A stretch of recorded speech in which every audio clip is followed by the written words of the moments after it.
மக்களே this is me Vijay Michael. இந்த video நம்ம பார்க்க போகிறது ரத்னம் படத்துடைய ரிவ்யூ. ரத்னம் டைரக்டர் ஹரியுடைய இயக்கத்தில் விஷால் அவர்கள் நடிச்சிட்டு இருக்கக்கூடிய படம் தான் இந்த ரத்னம். ஸோ இவங்களுடைய காம்போல வரக்கூடிய 3வது படம் அப்படின்றதால இந்த படத்துக்கு எக்ஸ்பெக்டேஷன் வந்து பயங்கரமா இருக்கு. ஆல்ரெடி இவங்க 2 பேர் சேர்ந்து பண்ண சம்பவம் வந்து பார்த்தீங்கன்னா ஒரு முக்கியமான சம்பவம் அப்படின்னு சொல்லணும். தாமிரபரணி, பூஜை போன்ற படங்கள் வந்து மக்கள் கிட்ட நல்ல ரெஸ்பான்ஸ் கிடைச்சிருந்தது. So I don't want to compare this movie with other movies because இந்த கதை வந்து ஹரி அவர்கள் அவர் எப்படி சொல்லணும்னு நினைச்சாலும் அதை வந்து தெளிவாகவே சொல்லியிருக்காரு. ஸோ படத்துடைய கதை என்ன அப்படின்னு பார்த்தீங்கன்னா, படத்துடைய ஆரம்பத்தில் தமிழ்நாடு ஆந்திரா பார்டர்ல ஒரு திருட்டு கும்பல் வந்து பாத்தீங்கன்னா ஒரு திருட்டுல பண்ணிட்டு இருக்காங்க. ஒரு கட்டத்துல பார்க்கும்போது அவங்க பெரிய ஆள் ஆயிடுறாங்க.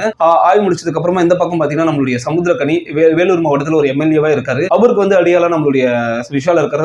அவர் தான் ரத்னம். சோ அவங்க 2 பேருக்கு ரிலேஷன்ஷிப் எப்படி அப்படின்னு பாத்தீங்கன்னா, நம்மளுடைய எம்எல்ஏ ஒரு சில ரவுடி கும்பல் கொலை பண்ண வருவாங்க. அப்புறம் நம்மளுடைய விஷால் போய் தான் காப்பாத்துவாரு. காப்பாத்துனதுக்கு அப்புறமா சோ கூடவே வச்சிருப்பாரு. அவருக்கு எந்த பிரச்சனை நம்ம விஷால் பார்ப்பாரு. அதே மாதிரி விஷாலுக்கு ஏதாவது பிரச்சனை நம்மளுடைய சமுத்திரக்கனி பார்த்துப்பாரு. சோ இந்த அளவுக்கு அவங்களுடைய பாண்டிங் இருக்கு. வேலூர் மாவட்டத்துக்கு சோ அப்போ வந்து பாத்தீங்கன்னா நம்மளுடைய கதை நாயகி மல்லிகாவுக்கு வந்து டாக்டர் ஆகணும் அப்படின்றது ரொம்ப ஆசையா இருக்கும். ஸோ அதனால அவங்க வந்து நீட் எக்ஸாம் எழுதுறதுக்காக வேலூருக்கு வருவாங்க. ஒரு சில மர்ம கும்பலால வந்து தாக்கப்படுறாங்க. தாக்கப்படும்போது நம்மளுடைய விஷால் போய் காப்பாத்துறாரு. காப்பாத்துறதுக்கு அப்புறமா அவங்களுக்கு எப்படி உதவி செஞ்சாரு அப்படின்றதும், இவரையே வாண்டடா போய் அவங்களுக்கு ஹெல்ப் பண்றாரு அப்படின்றத படத்துல மீதி கதை. ஸோ இதை வந்து ஹரி அவர்கள் அவருக்கே இருக்கக்கூடிய ஸ்டைல்ல சொல்லியிருக்காரு. ஆக்ஷன் சீக்வன்ஸ் பயங்கரமா பண்ணியிருக்காங்க. எதிர்பார்க்காத அளவுக்கு ஸ்டன்ட்ஸ் வந்து நமக்கு கொடுத்துக்கிட்டே இருக்காங்க. அண்ட் ஆல்சோ எனக்கு செகண்ட் ஹாஃப் அது இன்னும் கொஞ்சம் பெட்டரா ஒர்க் பண்ணிருக்கலாம் அப்படின்ற மாதிரி எனக்கு பர்சனலா தோணுது.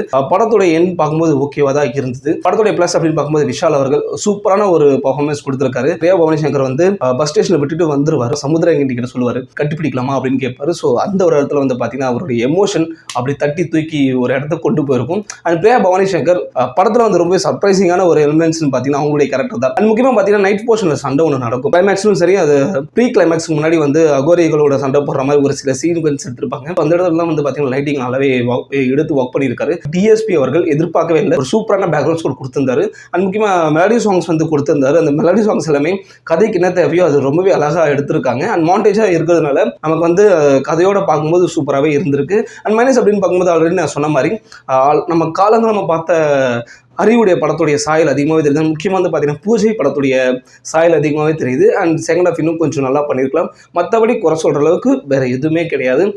இந்த வீக்கெண்ட் நீங்கள் ஒரு சூப்பரான ஒரு இன்ட்ரெஸ்டிங்கான ஒரு ஆக்ஷன் த்ரில்லர் இருக்கக்கூடிய படத்தை பார்க்க விரும்புறீங்க அப்படின்னா கண்டிப்பாக நான் ரத்தம் சஜஸ்ட் பண்ணுவேன். ஸோ இந்த படத்தில் ஸ்டன்ட்ஸ் ரத்த காட்சிகள் அதிகமாக இருக்கிறதுனால ஃபேமிலி உங்களுக்கு இது ஓகேவா அப்படி இருந்ததுன்னா நீங்கள் போய் தியேட்டரில் போய் பார்த்து என்ஜாய் பண்ணுங்க. நீங்கள் ஒருவேளை இந்த படம் பார்த்துட்டீங்க அப்படின்னு உங்களுக்கு இந்த அளவுக்கு பிடிச்சிருக்கு அப்படின்றது கீழே மறக்காம கூட ஷேர் பண்ணிக்கோங்க. இந்த ரிவ்யூ உங்களுக்கு பிடிச்சிருந்தா லைக் பண்ணுங்க, ஷேர் பண்ணுங்க, மறக்காம தனிப்பட்ட யூடியூப் சேனலை சப்ஸ்கிரைப் பண்ணுங்க.